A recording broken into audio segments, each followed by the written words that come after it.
Algumas pessoas têm nos buscado dizendo: pastor, tem sido tão especial estudar o livro de Atos.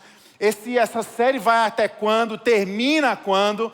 Nós nessa série, nesse primeiro momento, não iremos cumprir todo o estudo do livro. Nós vamos parar quase que na metade.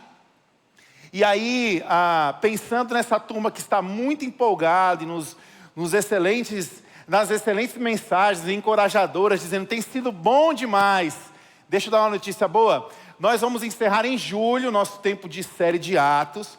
Em agosto vamos dar um intervalo, mas a temporada 2 dessa série já vem em setembro. Então nós vamos dar uma respirada, e aí em setembro nós vamos mais uma vez juntos seguirmos na história desta primeira igreja. Então o livro de Atos é um livro que foi escrito por Lucas.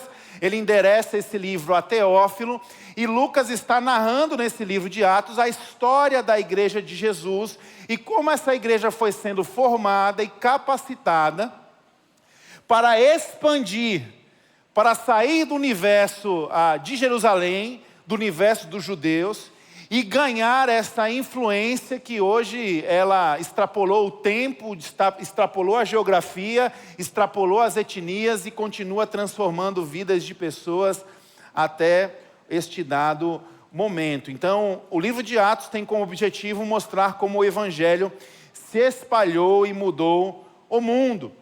E aí, no último domingo, nós conversamos acerca da história do Saulo.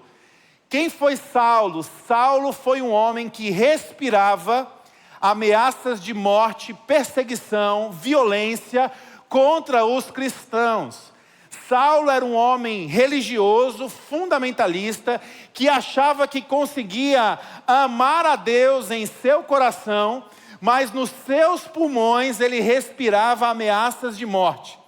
E no domingo passado nós fomos conversando acerca desta ideia, de que por mais que eu e você possamos olhar para este homem e já estigmatizar que, porque era um homem que perseguia cristão, não tinha muito a ver conosco, mas era o nosso inimigo, era um antagonista, nós conversamos naquele domingo, no domingo passado, sobre a possibilidade de nos parecermos com esse Saulo, na prática de uma intolerância religiosa, na prática do preconceito, na prática de nos acharmos melhores do que outras pessoas, a tal ponto de tentar vivenciar uma fé corrompida, onde no coração nós dizemos que nós amamos a Deus, mas os nossos pulmões estão cheios de raiva, cheios de ódio, cheios de ameaça de morte, cheios de disposição de perseguir as pessoas.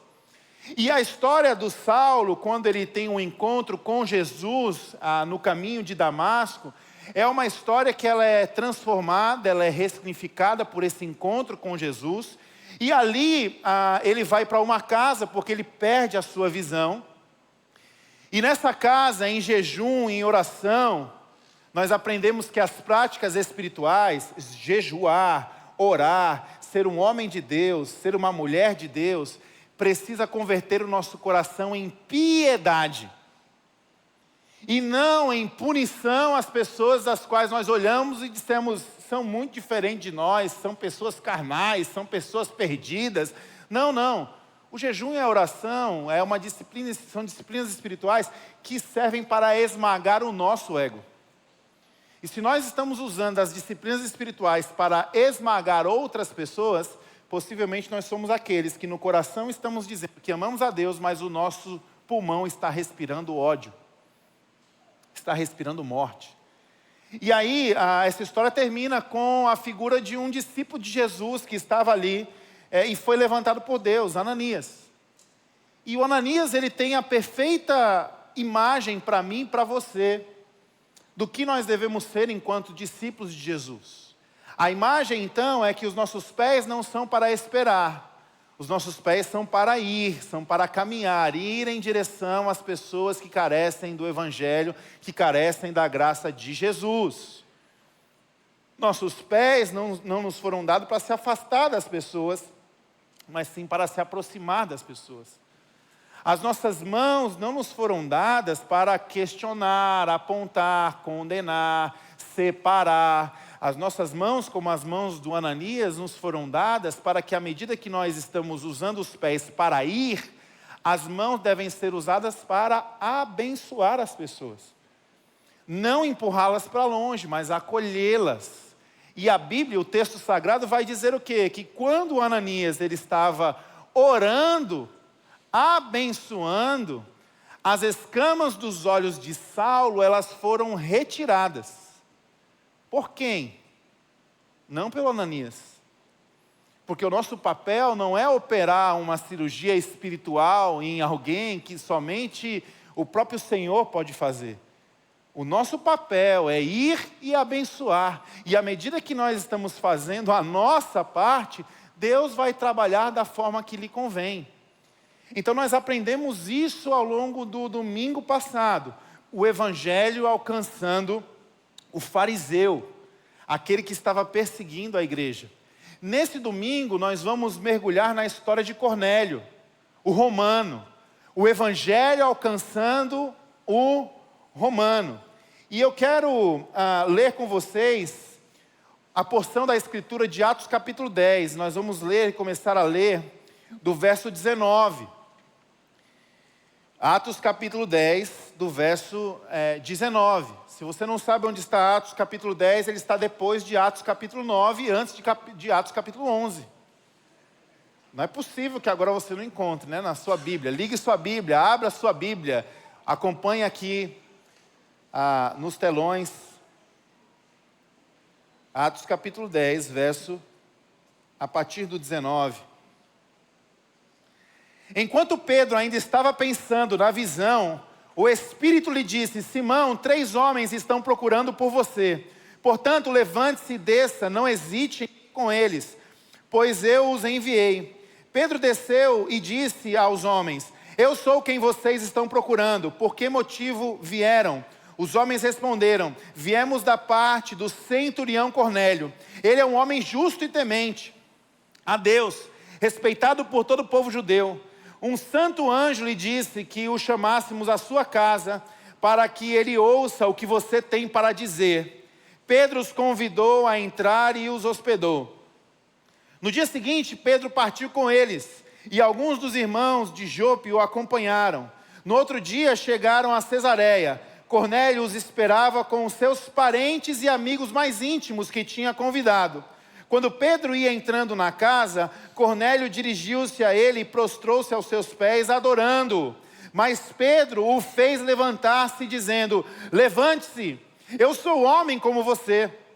Conversando com ele, Pedro entrou e encontrou ali, reunidas, muitas pessoas, e lhes disse: Vocês sabem muito bem o que é contra a nossa lei, um judeu associar-se a um gentio ou mesmo visitá-lo.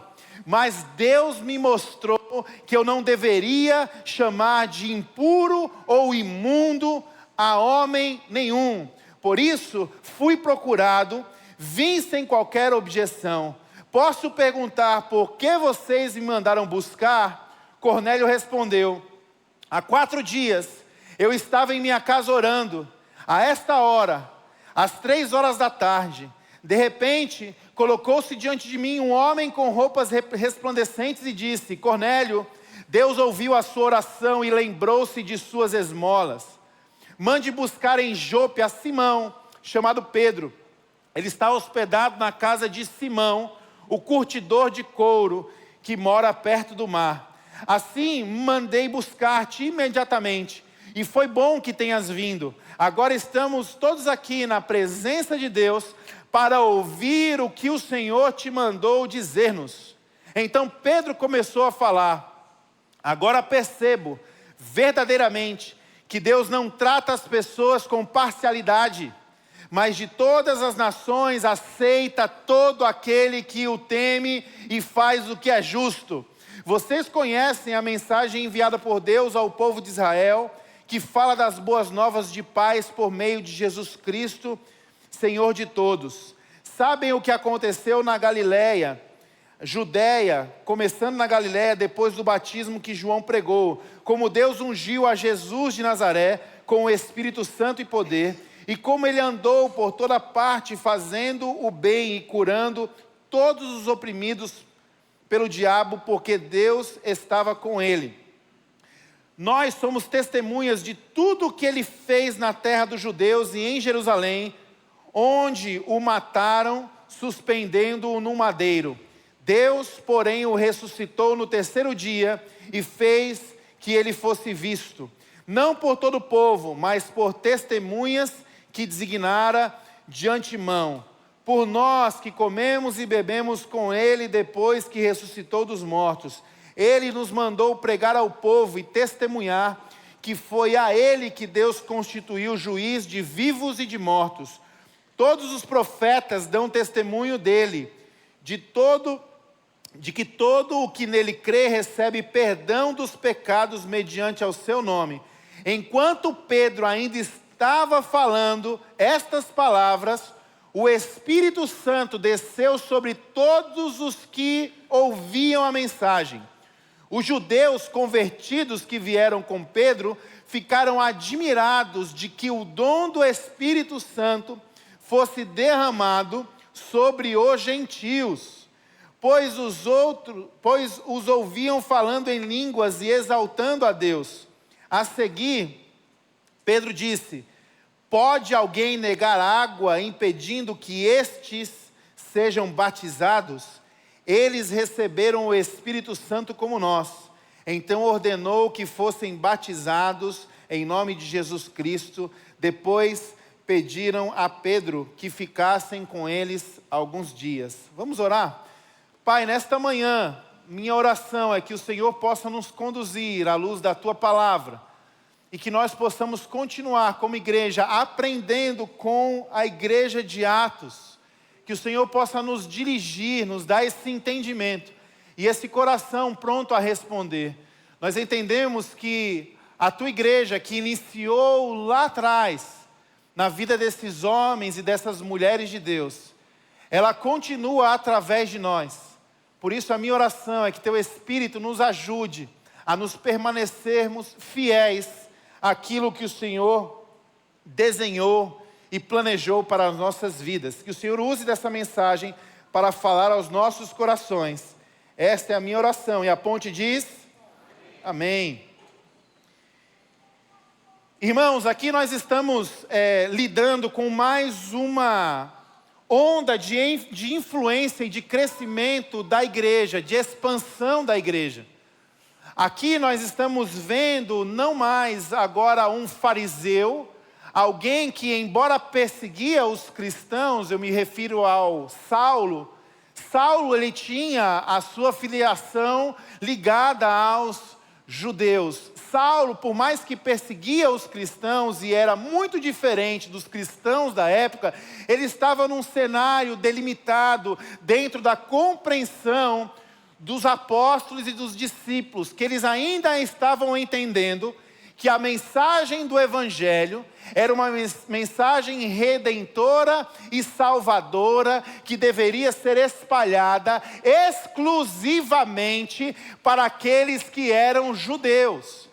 Aqui o Evangelho, embora estava alcançando pessoas que tinham uma certa diferença dos discípulos, ainda assim haviam barreiras étnicas e culturais. Agora nós estamos olhando para este Evangelho, indo buscar um povo do qual os judeus tinham em seu coração um profundo preconceito. Naquela época, os piores palavrões que alguém poderia se dirigir, estando num cenário cultural judaico, era chamar alguém de seu filho de uma samaritana, seu incircunciso, seu gentio. Esse tipo de palavra na época era considerado palavras de maldição, palavras de desrespeito. Tamanho era o preconceito. Agora nós estamos olhando para o Evangelho, empurrando os discípulos a poderem transpor essa barreira cultural dos judeus e dos gentios. E essa barreira cultural, ela pode parecer para mim e para você uma barreira distante. Afinal, você vai dizer para mim assim: Johan, eu não sou judeu, nem tampouco gentil, nem sei quem é samaritano, e quando você falou em circunciso, você falou em línguas para mim, não tem nada a ver comigo. Tem muito a ver conosco. Porque aqui o Evangelho não está tratando somente de um conceito estabelecido pela mente humana. Aqui a tratativa está sendo exemplificada entre judeus e gentios. Mas quando nós colocamos um olhar no coração do ser humano, e é o que nós devemos fazer aqui nesta manhã, nós vamos entender que a nossa natureza tem, por forma de operar, definir barreiras, fazer separações. Nós somos, pela nossa própria natureza, programados para traçar linhas que nos separam das pessoas, por afinidades, por conceitos, por valores. Nós somos municiados desde pequeno a fazer esse tipo de coisa. Então, embora o texto esteja tratando de uma barreira entre judeus e gentios, nós precisamos pular aqui dentro desse texto. Porque à luz da natureza que nós temos, da natureza humana, nós somos propensos a manter divisões e profundas divisões, inclusive por questões simples. E eu posso te provar. Que tal falar de arroz? Pode me ajudar aí, produção. Coloca a imagem do arroz. Quando a gente olha para essa imagem, agora não está na hora da fome, mas essa imagem, ela já por si só, ela abre assim a porta para indefinidos conflitos. Algumas mulheres, quando olham para essa imagem, já olham torto para o marido, porque o marido já fez muita piada do arroz da mulher. Unidos venceremos, né? Minha mulher, ela deveria trabalhar num sushi, porque o arroz dela é aquele arroz que parece um purê de batata. Já começa por aí. Depois nós podemos avançar numa certa discussão, dizendo, o feijão é por cima do arroz ou é por baixo do arroz? Já começa por aí. Mas aí o conflito, ele se intensifica quando nós nos deparamos com essa diferença. Pode passar o slide. Arroz com passas. Nós somos divididos nesse auditório, pelo menos em dois grandes grupos. Pessoas que dizem, arroz com passas é uma maravilha, e pessoas que vão olhar para isso e dizer assim, este é um dos maiores absurdos da humanidade. Nós muitas vezes, todos os anos, quando nos reunimos em família para o Natal, vamos com aquele espírito natalino, e esse espírito, ele é ameaçado quando alguém coloca na mesa um prato de arroz, e o arroz tem uva passa. Quem é o time da uva passa aí? Levanta a mão, deixa eu ver aí. Olha aí. Quem é o time do absurdo de botar uva passa no arroz? Olha aí. Irmãos, se arroz é motivo para nos dividir, do que nós estamos falando? Não é de judeus e gentios, não é de passas ou de não colocar passas. Algumas pessoas que gostam do conflito ainda iriam dizer assim, e esse verdinho aí, é coentro ou é salsinha? Porque também tem esse time que vai dizer, coentro é uma coisa que veio do inferno. E tem gente dizendo...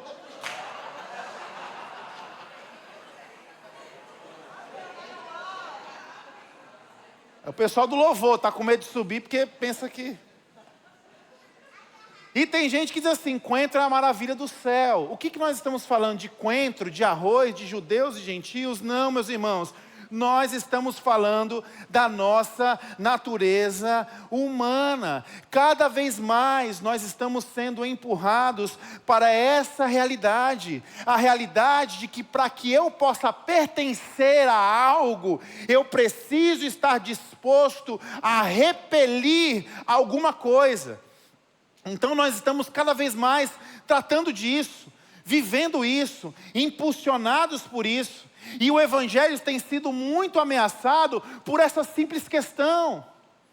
Porque nós não estamos mais matando a nossa natureza, nós não estamos mais querendo nos crucificar a ponto de olhar para algumas coisas que são diferentes, pessoas que são diferentes de nós, têm opiniões diferentes, têm comportamentos diferentes, falam diferente, têm práticas que são diferentes e que inclusive nós temos fundamento bíblico para dizer assim, cara, isso aqui é pecado.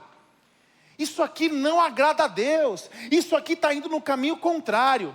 Mas sabe o que está acontecendo? A nossa natureza humana está tão viva em nós, que nós estamos perdendo a graça de aprender a acolher aquilo que é diferente, sem necessariamente ter que aprovar o que é diferente.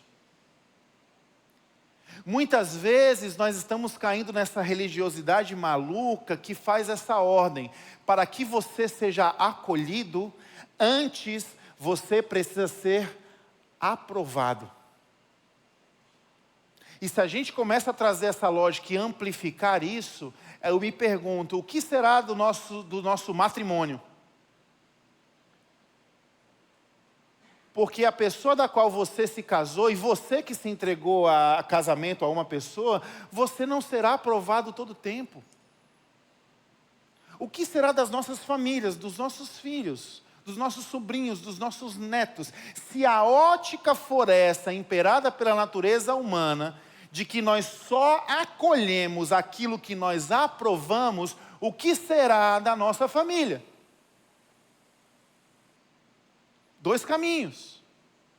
O primeiro caminho, ou a sua família se destrói em cima desse conceito, ou você vai viver uma mentira fingindo que todo mundo ali é perfeito, é comercial de margarina.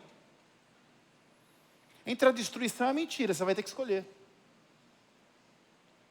O que será da nossa igreja? Se a premissa e se ela for governada nas suas relações por essa natureza carnal que não está crucificada com Cristo, e a gente começar a estabelecer aqui entre nós que nós vamos acolher somente quem nós aprovamos, não vai existir igreja. Porque a igreja é a reunião de pecadores. A igreja é o lugar de pessoas imperfeitas que estão buscando servir e adorar um Deus que é perfeito. A igreja, ela é sustentada por um sacrifício de um Jesus, e esse sacrifício, ele teve um custo imensurável, que a gente diz o quê? É graça. Por que é graça? Porque nós não seremos aprovados todo o tempo. Então nós precisamos voltar a esta compreensão de um ego que deve ser crucificado em Cristo, e entender que nós fomos chamados para acolher, sem necessariamente ter que aprovar. Eu já tive a oportunidade de encontrar com alguns irmãos em uma situação da qual a Bíblia tem a tratativa de exclusão. Que tratativa é essa? Irmãos que estavam professando uma fé em Jesus e que flertaram com qualquer tipo de prática contrária à vontade de Deus, e que, ao viverem na prática deste pecado, sendo alcançado graciosamente por um irmão que foi lá, que cuidou, que ajudou, que orientou, esta pessoa com o seu coração endurecido disse: eu não quero para mim isso aqui. Eu quero viver mesmo uma relação aberta. Eu quero ser de todo mundo e quero que todo mundo seja meu também. Eu não estou nem aí para isso. Eu quero viver dependente do álcool, eu quero viver dependente das drogas. É o que eu quero. É isso que eu desejo. E aí uma segunda etapa se cumpre. Um irmão busca um outro irmão e os dois juntos tentam alcançar o coração deste que está obstinado a viver uma vida distante de Deus, como se Deus não existisse, como se a vida dele devesse ser desperdiçada. Segundo momento desse acompanhamento, desse pastoreio, é o que Mateus 18 nos diz. Não havendo um arrependimento e uma obstinação ao erro, a recomendação é que nós, como comunidade de fé, venhamos a tratar essa pessoa como um publicano, como um gentio. Se nós olharmos para a Bíblia com as lentes de que para eu acolher eu tenho que aprovar, esse texto ele vai ganhar uma conotação de exclusão. De dizer assim, rapaz, eu não falo com você, eu não olho no seu olho, eu não me encontro com você, eu não estou nem aí para você, eu te entreguei para o Satanás, e te entregar para o Satanás significa que eu estou bem longe, não, morri, não conte comigo. Mas essa não é a ótica do Evangelho.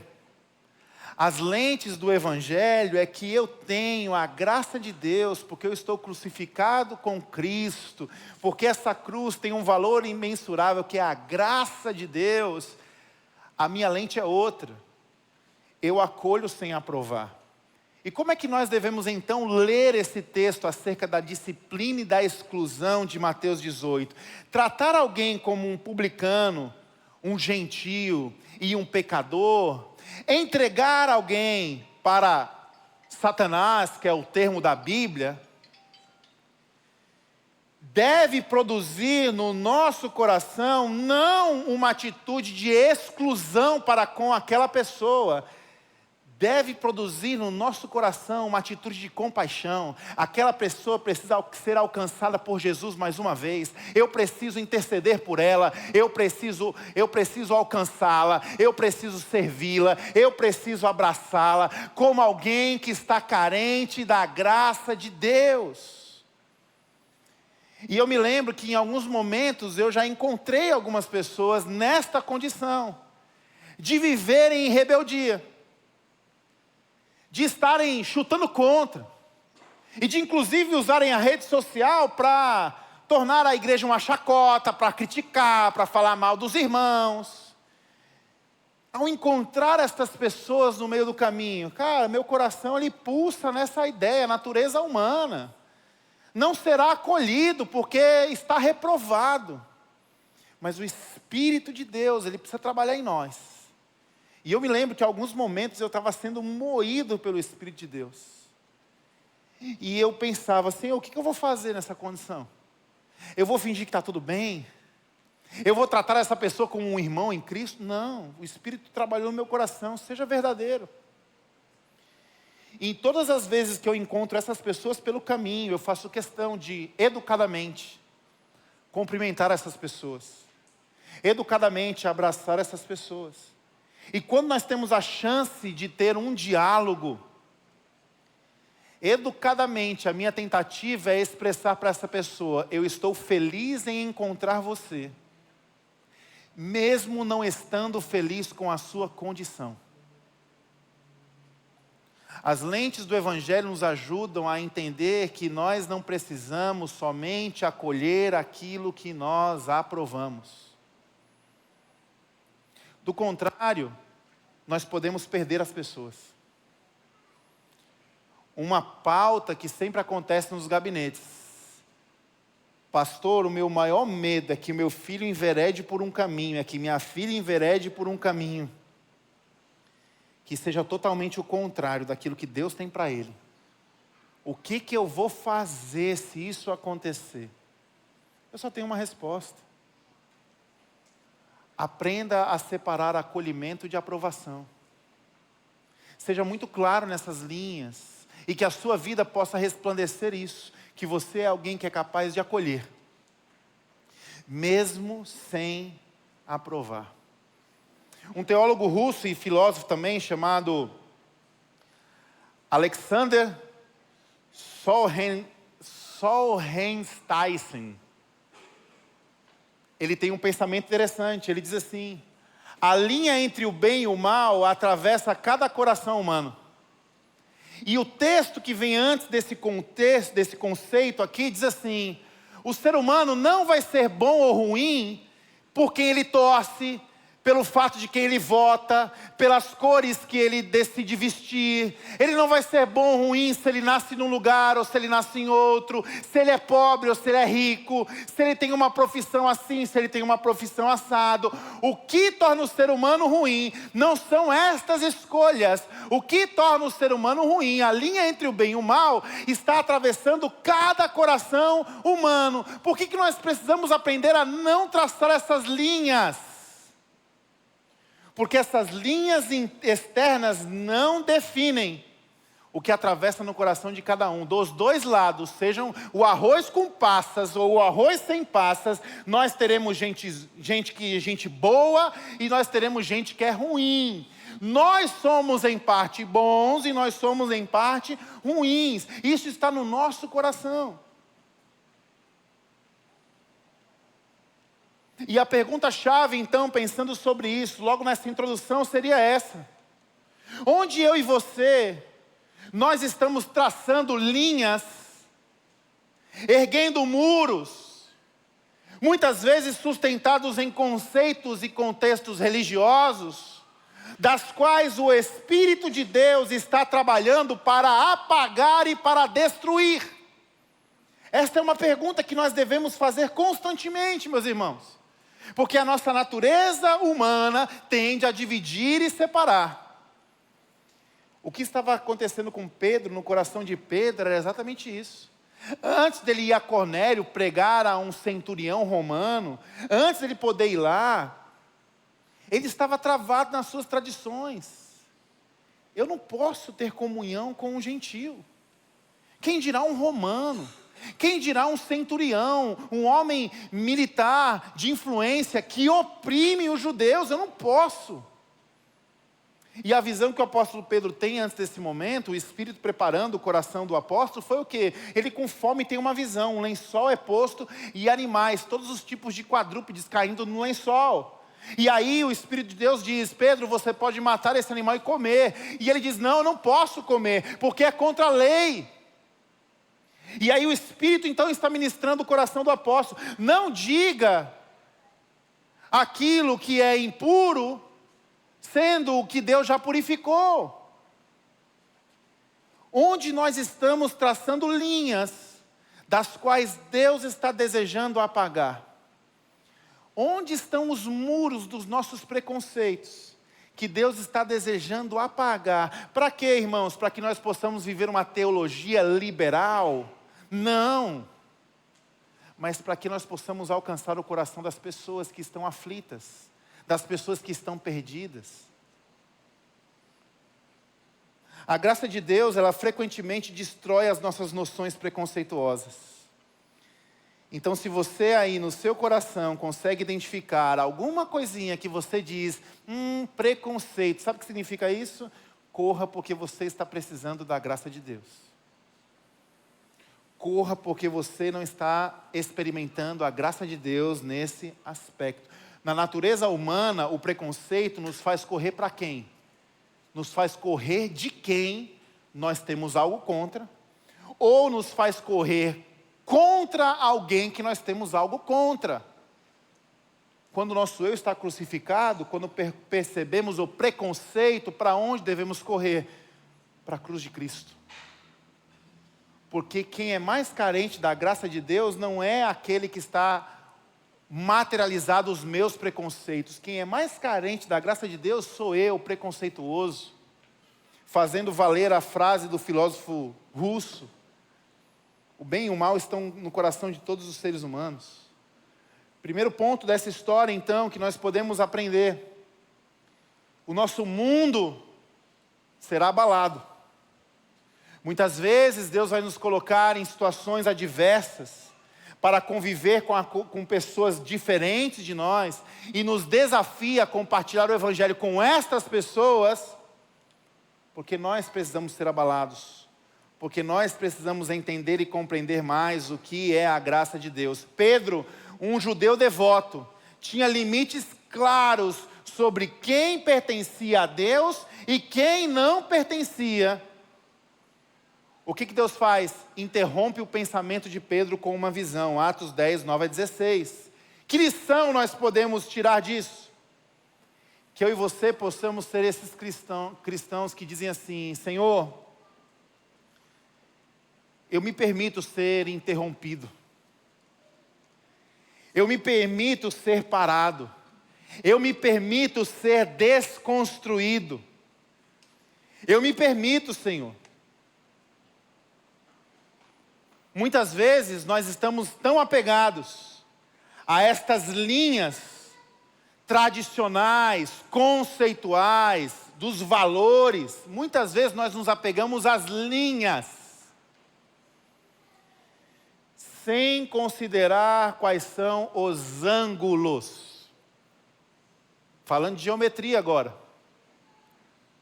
Para você poder traçar um triângulo, você precisa de duas coisas. Você precisa de linhas, mas você precisa de ângulos.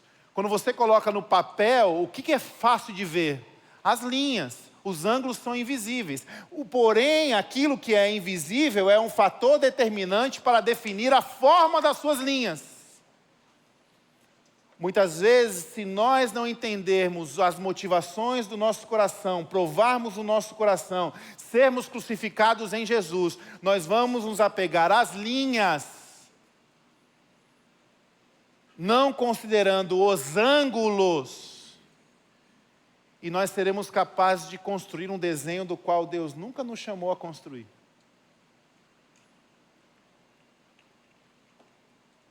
Muitas vezes, na pregação do Evangelho, Deus vai abalar o mundo dos evangelistas, para que nós possamos aprender um pouco mais do amor e da graça do Senhor.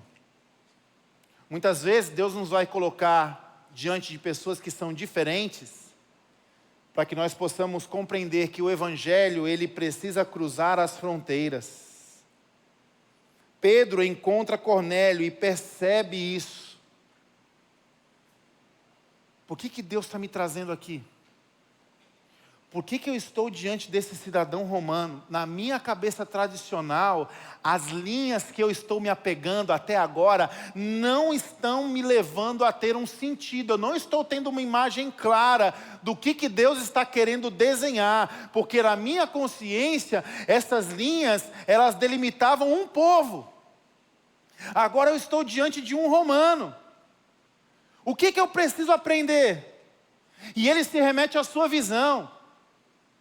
E a visão é: Pedro, não torne impuro aquilo que eu estou tornando puro. Talvez ressoando o que Samuel aprendeu quando foi ungir o rei Davi.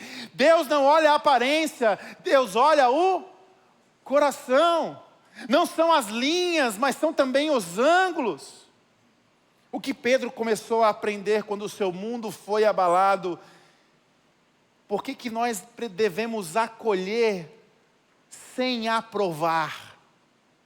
Porque Deus não faz acepção de pessoas. Pergunta: para que você fosse acolhido por Jesus, você precisou ser aprovado por Ele?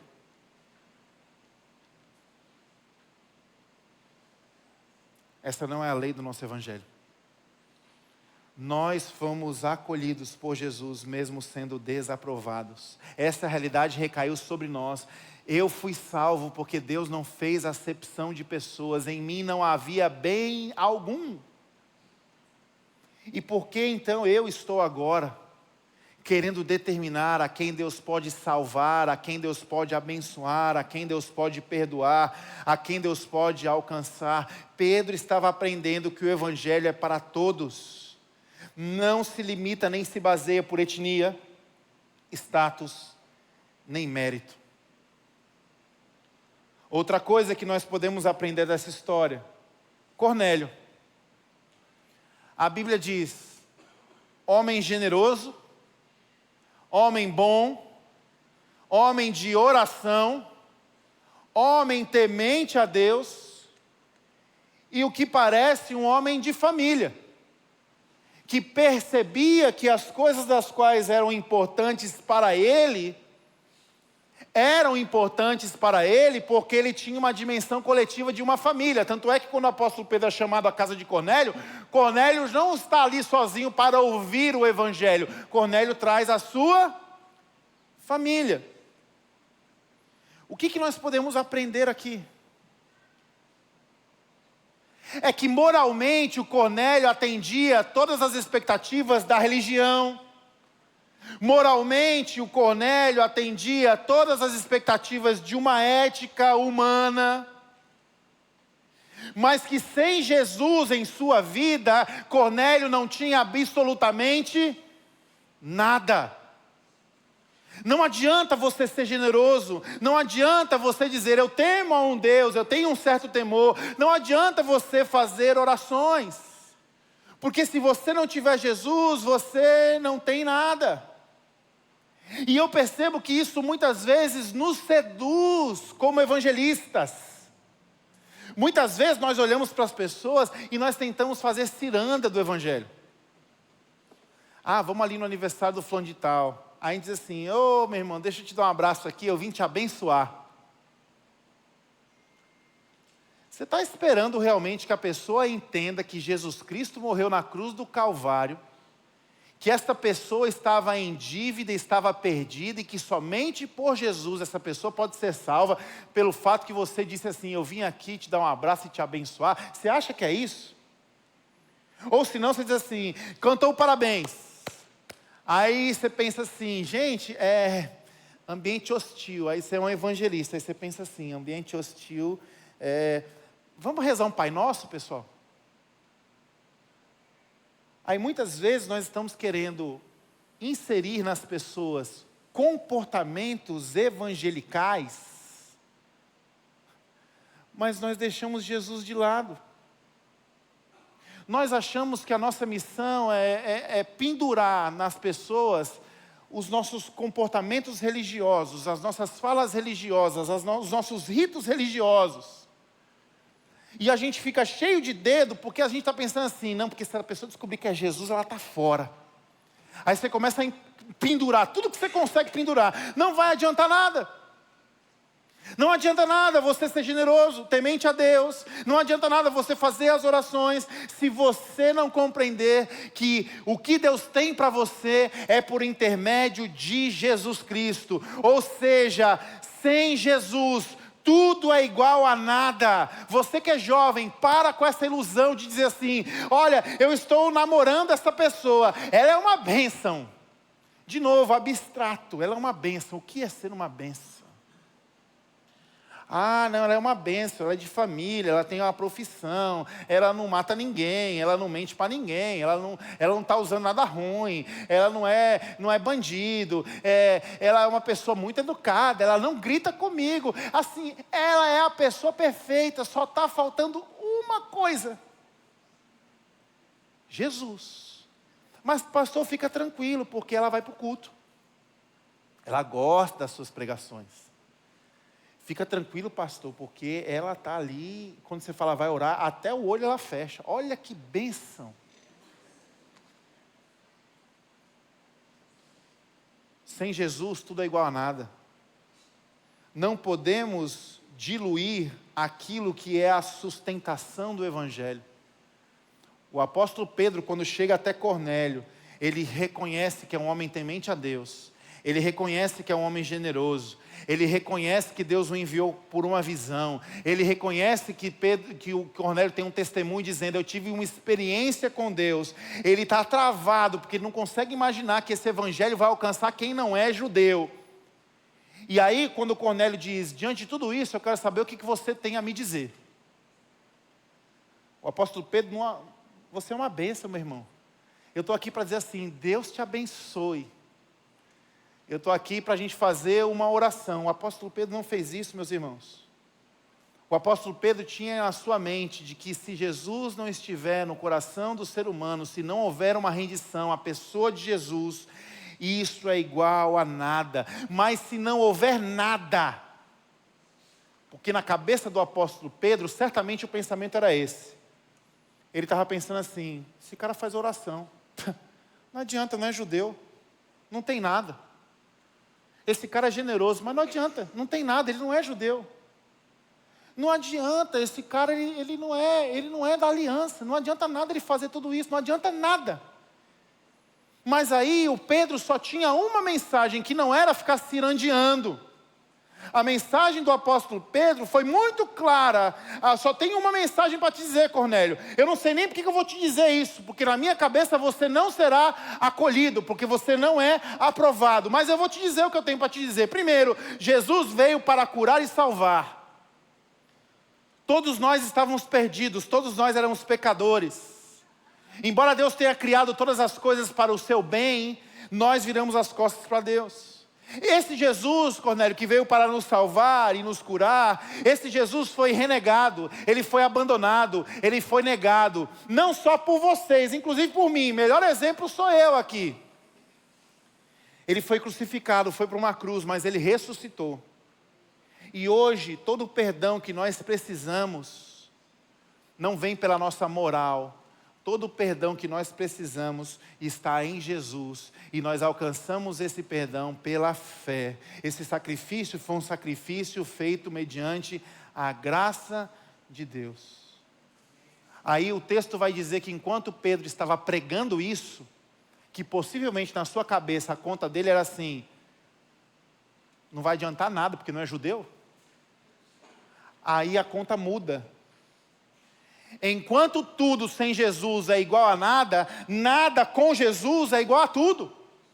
E esse homem começa a ficar cheio do Espírito Santo de Deus. Não teve rito religioso, não teve apelo, não teve pregação, não teve batismo, não teve nada.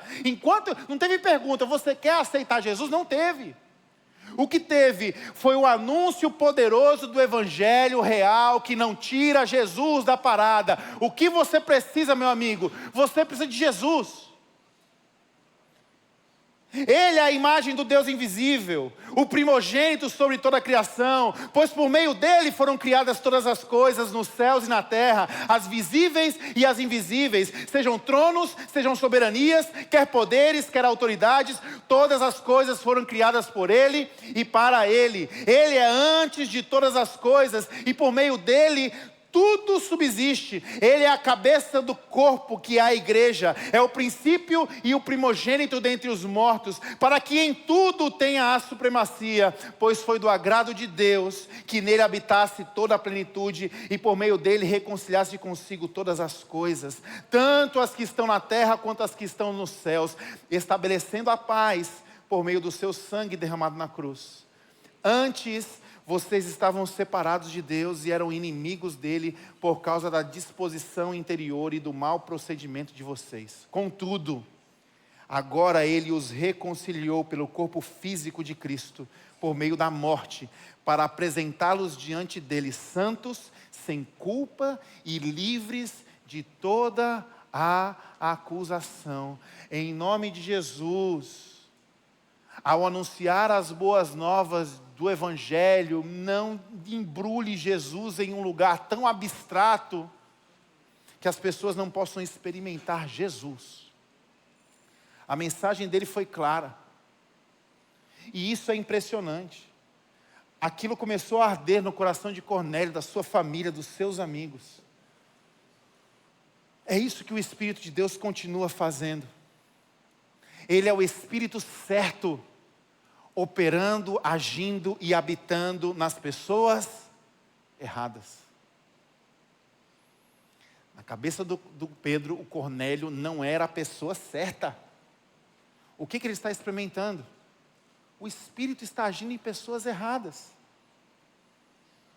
Pergunta: quem são os nossos Cornélios hoje?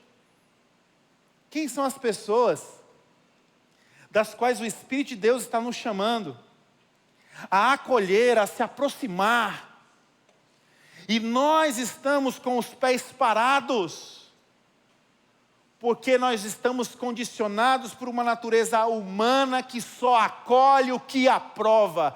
Quem são os Cornélios que Deus está colocando na nossa vida e está nos levando a nos humilhar e aprender isso? Não torne impuro aquilo que Deus já purificou. Quem são as pessoas? Enquanto Pedro fala, o Espírito Santo desce sobre os gentios, assim como em Pentecostes. Os judeus ficaram atônitos, não cabia na cabeça deles. Não fazia sentido, as linhas que eles se apegavam, não fazia sentido o que Deus estava construindo ali. quem inconscientemente rotulamos como não merecedores da graça de Deus? Quem? Na segunda-feira realizamos aqui um culto de formatura para formandos de uma turma de medicina da faculdade Unicristos. Estávamos aqui celebrando uma palavra aos alunos. Ao final, um fotógrafo que estava aqui, do Rio Grande do Norte, me chamou, falou assim: pastor, eu nunca havia ouvido esta mensagem. Enquanto você falava, algo começou a queimar dentro do meu coração. Eu estou entendendo que eu pertenço a essa família chamada igreja. Mas eu estou indo lá para o Rio Grande do Norte. Onde é que eu vou? Irmãos, não foi um culto evangelístico, não foi um missionário, foi o Evangelho. E nós precisamos voltar a acreditar no poder do Evangelho, de transformar a vida das pessoas, e o que precisa ser anunciado: Jesus. Esse Evangelho está fazendo o que neste momento da história? Mais uma vez, esse Evangelho está construindo pontes e não muros. Aqui nós estamos vendo que o Evangelho é para os forasteiros, para os quebrantados, para os inesperados, para os improváveis, para os imperfeitos, para os errados.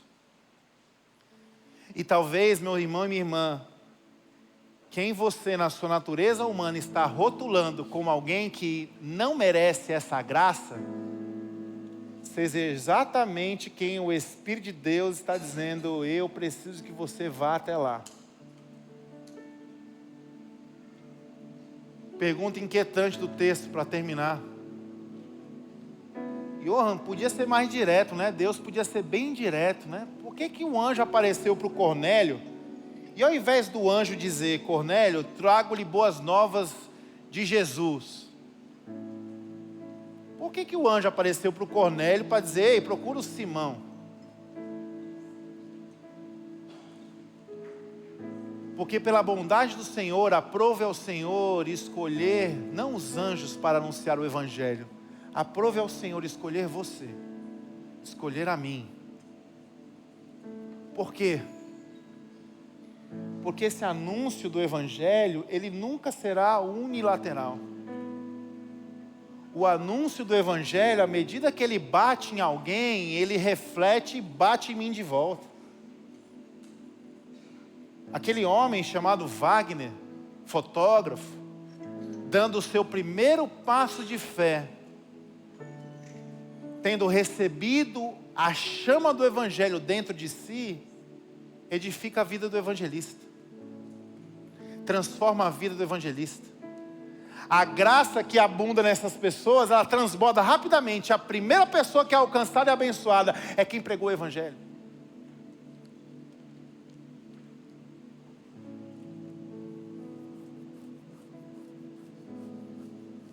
Pedro precisou romper a barreira do tradicionalismo para ministrar a graça de Deus e também para poder receber desta graça. Alguns estudiosos dizem que Pedro e João se empolgaram para poder sair de Jerusalém, preocupados com a deturpação do Evangelho. Peraí, tem um tal de Filipe que está pregando até para um eunuco etíope. Que loucura é essa? Vamos fiscalizar esse negócio. Isso está errado. Louvado seja Deus, porque mesmo quando nós partimos em direção a um lugar para questionar e confrontar, o Espírito ainda sopra e diz: quem está errado é você. Aqui Pedro então teve essa oportunidade de quebrar esse tradicionalismo que estava entopindo os canais da graça de Deus. Aqui ele teve a oportunidade de poder dizer: Senhor, quantas vezes eu estou tornando impuro aquilo que o Senhor já purificou. E uma outra coisa que ele experimenta enquanto evangelista, ele é ministrado pelo próprio Senhor: reconheça a sua humanidade.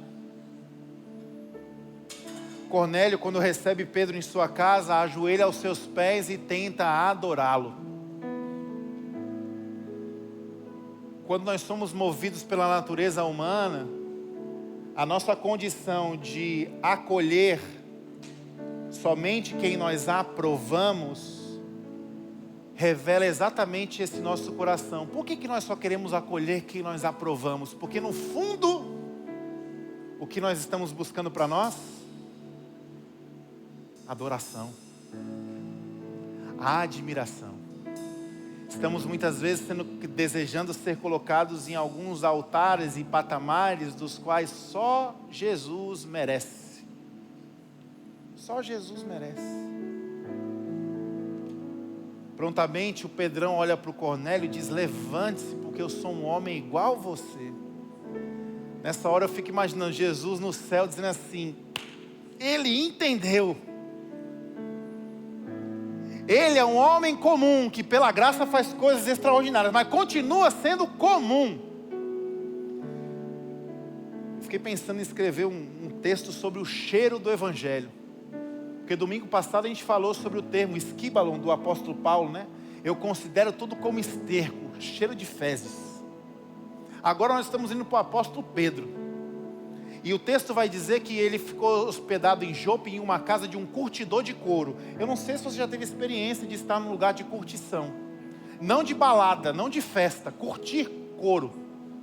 Embora as duas coisas talvez tenham o mesmo nome, porque no fim tem o mesmo cheiro. Pega a referência. Lugar de curtição é lugar de cheiro de carniça, cheiro de morte, é lugar de fedor. O apóstolo Pedro, quando foi ser o apóstolo, pregador do evangelho, não ficou em hotel não, gente. Ele ficou num lugar onde o couro era curtido. Ele ficou num lugar simples, pobre, fedido. E quem ficava nesses lugares saía fedendo, meu amigo. Talvez aqui nessa hora, né, o Espírito Santo arquitetando as coisas, como é que vai ser? Como é que esses homens de Cornélio vão encontrar Pedro? Aí talvez um anjo, o Espírito Santo dê a ideia. Vamos fazer o seguinte, põe ele na casa do curtidor, que esses homens vão encontrar ele pela caatinga. Tá por aqui, a casa do cara é por aqui, ó, que o fedor tá ali. É esse homem que está indo ao Cornélio, ao encontro do Cornélio, caminhando sentindo o cheiro podre, cheiro de morte. Cheiro de animal impuro. E Deus trabalha a vida do próprio apóstolo. Por que nós precisamos pregar o Evangelho às pessoas? Porque nós somos necessitados e carentes da graça de Deus. E quanto mais você prega o Evangelho, mais você desfruta dessa graça. Mais você percebe que Deus está pegando aquele cheiro ruim que você carrega pela sua natureza, e Ele está transformando isso num bom perfume de Cristo. Pedro não orquestrou absolutamente nada, ele simplesmente obedeceu. E eu queria te convidar a ficar de pé em nome de Jesus. E a ter um tempo de oração. E creio que nesta manhã, o que precisa ser quebrado no nosso meio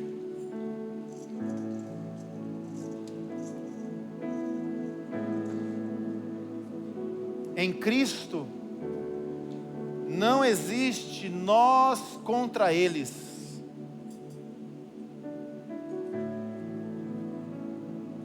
Em Cristo não há muros, não há diferenças, não há preconceito.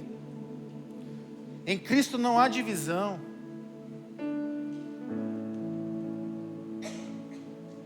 Em Efésios 2, do 11 ao 18, o apóstolo Paulo escreve que, na verdade, Cristo derrubou os muros de inimizade que haviam contra nós.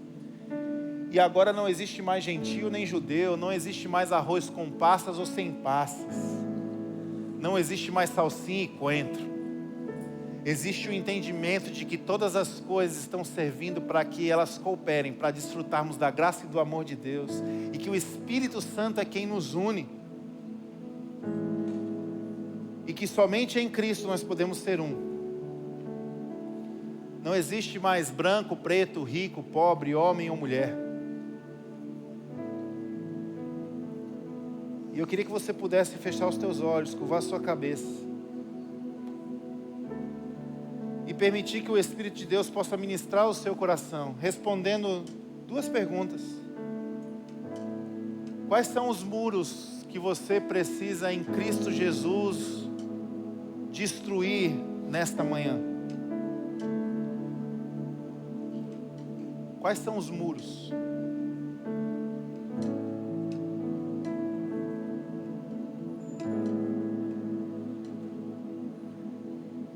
Não tenho comunhão com aquela pessoa porque descobri qual é o partido que ela vota. Não tenho comunhão. Descobri que ela gosta de comer uma comida que eu não gosto. Não tenho comunhão.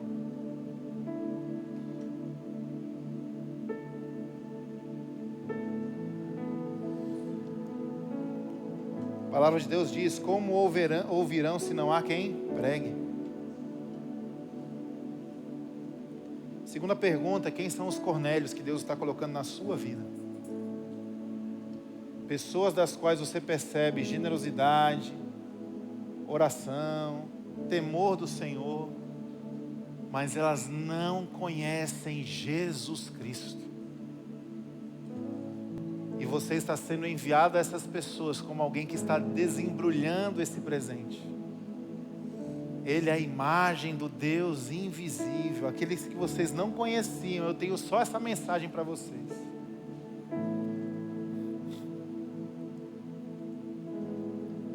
Pai, nesta manhã, em oração,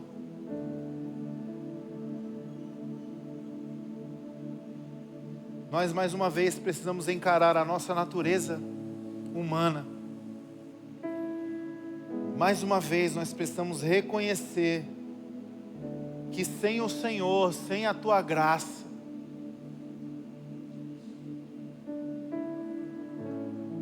nós temos cheiro de morte, nós exalamos o mal, mas o Senhor é um Deus que não desiste nem do Cornélio e nem do Simão Pedro. O Senhor é Deus dos judeus e dos gentios. O Senhor é Deus daqueles que já foram encontrados, mas também é Deus daqueles que ainda precisam ser buscados.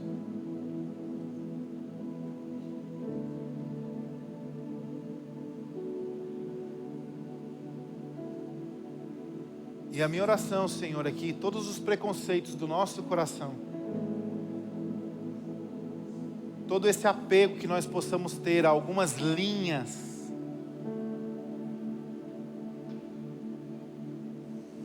isso possa ser posto na mesa. Se estas coisas não estão contribuindo e nos levando a sermos quem o Senhor nos chamou a ser. Por isso a oração é voltada para os ângulos do coração, aquilo que é motivação, aquilo que é invisível.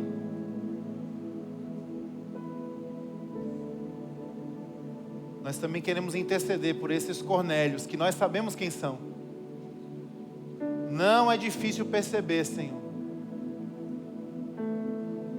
Pessoas das quais estão ao nosso redor, que nós precisamos desembrulhar Jesus, a imagem do Deus invisível, o primogênito sobre toda a criação.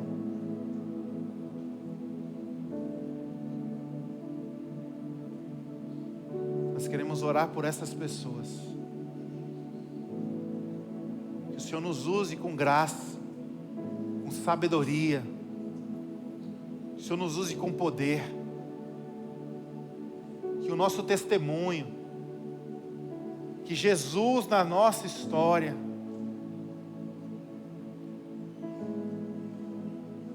que isso seja poder de Deus para alcançar o coração dessas pessoas.